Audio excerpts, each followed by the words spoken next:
फाइलें तैयार कर ऋचा बॉस के कैबिन में पहुंची तो पता चला कि वे घर के लिए निकल चुके। ओह, लगता है जल्दी में भूल गए। चलो, उनका घर तो रास्ते में ही है, देते हुए निकल जाऊंगी। एक बस ही तो बदलनी पड़ेगी, सोचते हुए ऋचा बॉस के घर चल पड़ी। बंगले के बाहर खड़े चपरासी ने उसे अंदर बैठक तक पहुंचा दिया था। बॉस बेटे को पढ़ा रहे थे, उनकी पीठ दरवाजे की ओर थी। लेकिन डैडी, मैडम ने दूसरे तरीके से समझाया था, जो बहुत शॉर्ट था। दूसरा कोई तरीका नहीं है, इसी तरीके से होगा। काफ़ी देर तक दोनों की बात सुनने के बाद ऋचा से रहा नहीं गया। सर, बच्चा ठीक कह रहा है, इसे इस तरह एचसीएफ निकाल कर करेंगे। पलक झपकते ही ऋचा ने सवाल हल कर दिया। हाँ, मैडम ने बिल्कुल ऐसे ही तो सिखाया था। ओजस बहुत खुशी से उछल पड़ा। अच्छा, अब अपने कमरे में जाकर बाकी होमवर्क करो, मुझे कुछ काम है। आप यहाँ? उदय ने डैडी से बॉस की भूमिका अख्तियार कर ली थी। ये फाइलें पूरी हो गई थी, मुझे लगा अर्जेंट है तो घर देने आ गई। ओह हाँ, मैं तो भूल ही गया था। फाइलें चेक करवा कर ऋचा जाने लगी तो उदय बोल उठे, मैथ्स अच्छी है आपकी।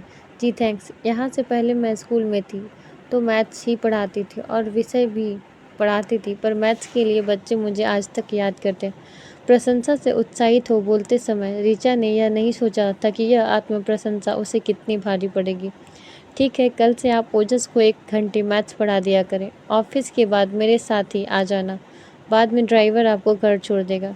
पर सर, मेरे पास इतना वक्त। ऋचा फंस गई थी।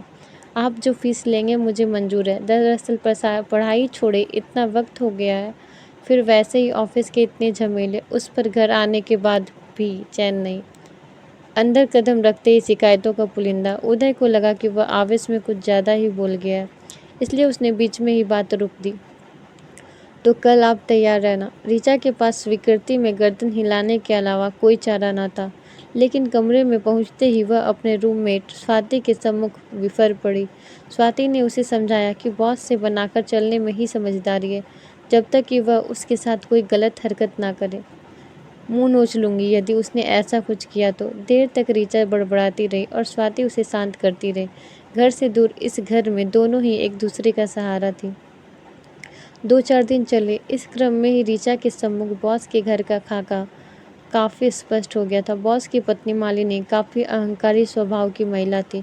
हर वक्त उनकी त्योरियां चढ़ी रहती थी। मुस्कुराना तो शायद उन्होंने सीखा ही नहीं था। ऋचा जैसी सुंदर युवती का रोज पति के संग घर आना उन्हें फूटी आंख नहीं सुहा रहा था। बॉस उदय उसे जरा पलायनवादी प्रवृत्ति के लगे। घर बीवी से निर्लिप्त वे स्वयं को ज़्यादा से ज़्यादा देर ऑफिस की फाइलों में डुबोए रखते थे।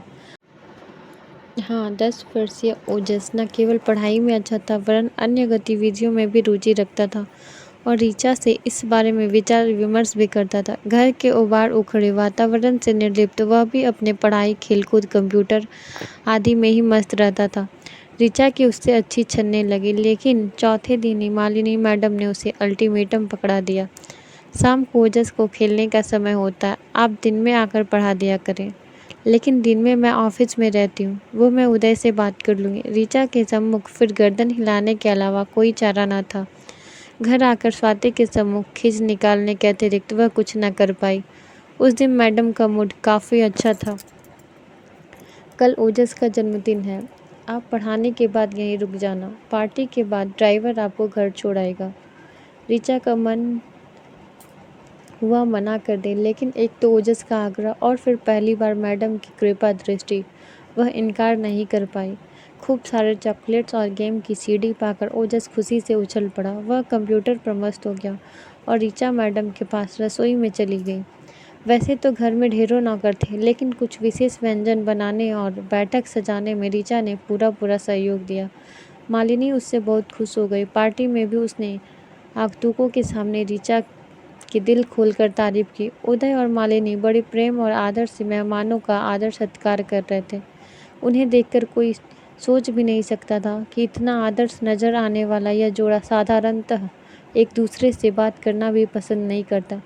देर रात तक ऋचा स्वाति को पार्टी की ही सब बातें बताती रही। दोनों दिल के बुरे नहीं हैं, फिर पता नहीं क्यों एक दूसरे से इतना खींचे खींचे रहते हैं। जब हमारी शादी होगी तब सब समझ आ जाएगा। अभी सो जा और मुझे भी सोने दे। स्वाति करवट बदलकर लेट गई तो ऋचा भी सोने का प्रयास करने लगी। उस दिन ऋचा ने के संबंध मैडम से मधुर हो गए थे। अब वह पढ़ाने के बाद कभी कभी उसे चाय के लिए रोक लेती थी। बातों बातों में ही रीचा को पता चला कि मालिनी मैडम काफ़ी अमीर और प्रतिष्ठित घराने की थी, जबकि बॉस एक साधारण मध्यम वर्गीय परिवार से ताल्लुक़ रखते थे। शायद बॉस की अच्छी नौकरी के कारण ही यह रिश्ता तय हुआ होगा। रीचा ने कयास लगाया। उस दिन रीचा ओजस को पढ़ाने पहुंची तो पता चला वह स्कूल से लौटा ही नहीं था।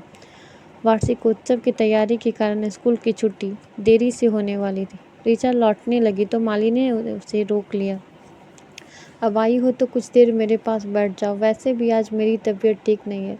रीचा ने मालिनी की नब्ज छुई तो उन्हें बहुत तेज़ बुखार था। चाय के संग टैबलेट देकर लौटने लगी तो मालिनी ने उसका हाथ थाम लिया। कुछ देर और बैठो, तुमसे बातें करने का मन कर रहा। आत्मीयता में मालिनी तुम पर आ गई थी। ऋचा उनके दिल के दर्द को महसूस कर चुपचाप बैठ गई। उदय और ओजस दोनों ही बहुत व्यस्त रहते हैं, मैं बहुत अकेलापन महसूस करती हूँ। टीवी पर सास बहू सीरियल्स देखकर आखिर कितना वक्त गुजारा जा सकता है। किटी पार्टियों में भी मेरा ज़्यादा रुचि नहीं है। सच कहूँ तो अभिजात्य परिवार से होते हुए भी मुझे उस तरह की कोई लत नहीं है। फिर तो आपका और सर का नेचर एक जैसा है, वे भी तड़क भड़क से दूर शांत सीधे साधे हैं। रीचा ने अपना मत रखा। काफ़ी जान गई हो अपने सर के स्वभाव के बारे में। अच्छा, तुमने कभी किसी से प्यार किया है? क्या यह सवाल है? नहीं तो? रीचा की जुबान लड़खड़ा गई। अच्छा, पहले प्यार के बारे में तुम्हारा क्या ख्याल है? रीचा उठ खड़ी हुई। आपको शायद गलतफहमी हो गई है। तुम गलत समझ रही हो। बैठो। मैं यह कहना चाह रही थी, क्या इंसान कभी अपने पहले प्यार को भुला नहीं पाता? क्या उदय उस टीचर को कभी भुला पाएंगे? कौन टीचर? रीचा को बात कुछ समझ आने लगी थी तो उसके प्रति दूरी बरतने के पीछे मैडम के मन का यह पूर्वाग्रह था। उदय एक साधारण परिवार की लड़की जो एक टीचर थी को पसंद करते थे, लेकिन जब मेरा रिश्ता गया तो उनके माता पिता ने बात पक्की कर दी। उदय जानते थे कि उस टीचर से शादी के लिए अपने माता पिता को कभी नहीं मना पाएंगे, इसलिए बुझे मन से मान गए। आप ये सब कैसे जानती हैं? खुद उदय ने बताया था जब हम पहली बार अकेले में मिले थे। तो आपने शादी करने से मना क्यों नहीं कर दिया? इसका जवाब मुश्किल है। एक तो शायद यह कि पहली नज़र में उदय जैसा सुदर्शन, सुसंस्कृत, शिक्षित, उच्च नौकरी वाला युवक मुझे भा गया था। दूसरे, मुझे लगा उदय उस लड़की के तो कभी होंगे नहीं, तो फिर किसी और के होने के बजाय मेरे ही क्यों ना हो जाए। कुछ मुझे अपने रूप और पैसे का भी घमंड था। मुझे लगा वे शादी के बाद उसे भूलकर मेरे दीवाने हो जाएंगे। फिर ऋचा को इस प्रेम कहानी में रस आने लगा था। उदय ने मुझे सम्मान दिया, कभी तिरस्कृत नहीं किया, लेकिन वो प्यार की दीवानगी जिसकी मुझे अपेक्षा थी, मुझे कभी हासिल नहीं हुआ। अपना दम्भ खोखला साबित होने पर मैं चोट खाई, नागिन की भांति बिफर उठी। बात बात पर उन्हें प्रताड़ित करने लगी, अपने पैसे का रूप दिखाकर उन पर हावी होने का प्रयास करने लगी। फलस्वरूप उदय मुझसे कटने लगे। मैं आज भी उनकी पत्नी मात्र हूँ, प्रयासी नहीं। क्या उदय सचमुच अपने पहले प्यार को जिंदगी भर नहीं भुला पाएंगे? पूरी कहानी सुन लेने के बाद ऋचा का आत्मविश्वास लौट आया था। वह स्वयं को काफ़ी महत्वपूर्ण समझने लगी। मैं इस अनुभव से गुजर तो नहीं हूँ मैडम। प्लीज़ ऋचा, मुझे मैडम मत कहो। छोटी बहन मानकर तुमसे अपना दर्द बयां किया। दीदी, मेरी जानकारी तो यह कहती है कि पहला प्यार विपरीत लिंग के प्रति शारीरिक आकर्षण मात्र होता है, जो समझ आने पर अपने आप समाप्त हो जाता है। मुझे नहीं लगता कि सर के दिल में उस टीचर के लिए छूट-मूट स्मृतियों के अलावा अब कुछ बचा होगा। सच कह रही हो? आशा की एक किरण मालिनी की आंखों में कौंध उठी। हाँ दीदी, बिल्कुल सच। तुमने मेरे दिल को आज बहुत तसल्ली दी है। मालिनी ने भावावेश में ऋचा का हाथ कसकर थाम लिया तो वह अनमनी सी हो उठी। मैं अब चलती हूँ, बहुत देर हो गई। ऋचा की व्याकुलता स्वाति से छुपी नहीं सकी। ऋचा ने सब कुछ उगल दिया। मैं नहीं जानती स्वाति, दीदी को तसल्ली देकर मैंने अच्छा काम किया या बुरा। मैं बस इतना जानती हूँ कि मुझसे उनकी पीड़ा नहीं देखी गई। मैं दिल से चाहती हूँ कि उन दोनों का मिलन हो जाए, पर कैसे? इतने नाजुक रिश्ते के बीच में ओघड़ करूँ भी तो क्या? ऋचा की चिंता का कोई समाधान न था। ओजस का कोर्स समाप्त हो चुका था, इसलिए ऋचा ने वहाँ जाना बंद कर दिया था। परीक्षा समाप्त होते ही ओजस मम्मी के संग निहाल चला गया। ऋचा ने भी अपने आप को ऑफिस के कामों में डुबा दिया था। उस दिन ऑफिस से निकलते बहुत अंधेरा गिर गया। उदय ने ऋचा को घर छोड़ देने का प्रस्ताव रखा क्योंकि आखिरी बस भी निकल चुकी थी। ऋचा का मानना पड़ा। दोनों के बीच चुप्पी पसरी रही। आखिर उदय ने ही मौन तोड़ा। ओजस और मालिनी ने फ़ोन आते रहते हैं। दोनों तुम्हें बहुत याद करते हैं। जादू सा कर दिया तुमने उन पर। ओजस का रिजल्ट बहुत बढ़िया रहा। इसका श्रेय भी तुम्हें ही जाता है। ओजस को स्कूल खुलने से पूर्व यदि एक बार मैथ्स का कोर्स करवा दिया जाए तो उसका रिजल्ट और भी ज़्यादा अच्छा रहेगा। अच्छा, फिर तो उन्हें बुला ही लेते हैं। वैसा भी इस बार मालिनी ने बहुत दिन लगा दिए हैं। हमेशा तो जल्दी लौट आती थी। कुछ ख्याल ही नहीं मेरा। आपको है? आक्रोश में जानने कैसे ऋचा के मुंह से निकल गया। क्या कहा तुमने? मैं मालिनी का ख्याल नहीं रखता? सॉरी सर, गलती से। मालिनी ने तुम्हें मेरे बारे में क्या बताया? पिछले कुछ समय से मैं उसमें आश्चर्यजनक परिवर्तन देख रहा हूँ। उसका अभिमान, दर्प सब कहीं खो सा गया है। एक टूटन सी महसूस कर रहा हूँ मैं उसके अंदर। ना कोई उपालंब, ना कोई अवहेलना, बस किसी सोच में गऊँ। तुम्हारे संग इधर वह काफ़ी वक्त बिताने लगी थी। मुझे बताओ ऋचा, कोई परेशानी है उसे? मैं उसे उदास परेशान नहीं देख सकता। बहुत प्यार करता हूँ मैं उससे। उदय भावुक हो गया। तो फिर वह टीचर ऋचा से रहा नहीं गया। कौन? शायद तुम मानो की बात कर रही हो। मालिनी ने बताया होगा। उसे तो मैं कब का भुला बैठा हूँ। एक दिन स्टेशन पर ही देखा था उसे। मोटियाई सी बच्चों को लटकाए कर्कश आवाज में 5 रुपए के लिए कूली से झगड़ा कर रही थी। हाँ, वह भी क्या उम्र होती है। नई नई जवानी, नई नई खुमारी। हर सुंदर लड़की प्रेमिका नजर आने लगती है। मौसमी बुखार। थोड़े समय बाद सब उतर जाता है। आश्चर्य है। मालिनी अब तक उस लड़की के बारे में सोचती है। चलो, ओजस की पढ़ाई के बहाने उन्हें बुला लेता हूँ। यह ठीक सुझाया तुमने। बस यहीं रोक दीजिए, मैं चली जाऊंगी। कमरे में पहुंचते ही ऋचा स्वाति के सम्मुख फट पड़ी। अजीब बॉडम लल्लू आदमी से पाला पड़ा है।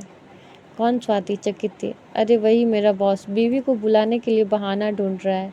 सीधे से फ़ोन करके नहीं कह सकता, मालिनी डार्लिंग मैं तुम्हें बहुत प्यार करता हूँ, तुम्हें बहुत मिस कर रहा हूँ, तुम्हें लेने आ रहा हूँ। ऋचा, तुम्हारा पर्स कार में रह गया था। उदय को दरवाजे पर देख ऋचा और स्वाति के तो होश ही उड़ गए। निर्विकार भाव से उदय ने ऋचा के कांपते हाथों में पर्स थमाया और लौट गया। शायद उसने कुछ सुना ही नहीं। तुम व्यर्थ कांप रही हो। स्वाति ने ऋचा को ढांढस बंधाना चाहा, लेकिन ऋचा तब तक संभल चुकी थी। सुन भी लिया तो क्या, मुझे अब नौकरी की परवाह नहीं, बस मेरी दीदी के चेहरे पर मुस्कान खिलाए। अगले दिन ऋचा धड़कते दिल से ऑफिस में प्रविष्टि हुई और सीधे सीट पर जाकर बैठ गई। अभी चपरासी उसका निलंबन पत्र लेकर आता ही होगा। सचमुच चपरासी आ गया। साहब ने आपके नाम यह पत्र छोड़ा है। छोड़ा है मतलब? आपको नहीं मालूम? वे अपने फैमिली को लेने गए हैं। ऋचा की सांस हलक में अटक गई। लिफाफे पर उसी का नाम था। कांपते हाथों से उसने पत्र खोला। अंदर केवल एक शब्द था, थैंक यू। नीचे हस्ताक्षर थे, लल्लू बॉटम। ऋचा के चेहरे पर अनायास ही मुस्कान खिल उठी। अगर आपको हमारी यह कहानी पसंद आई हो तो चैनल को सब्सक्राइब ज़रूर करें और वीडियो को शेयर करें। धन्यवाद।